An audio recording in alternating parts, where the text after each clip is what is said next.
Good PM, sir. Naghahanap po ba ang mga clients ng certifications from SolidWorks and or AutoCAD? Wala, hindi sila naghahanap.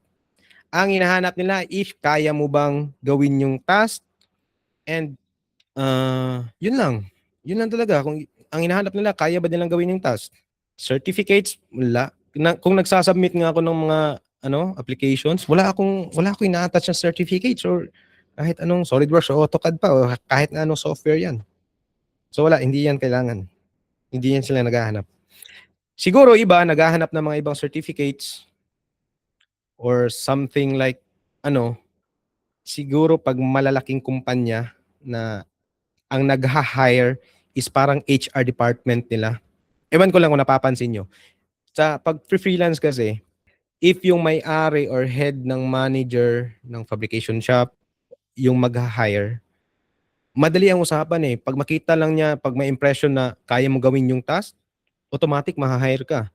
Unlike doon sa mga, ang nag-hire is parang HR, parang taga-HR employee ng company.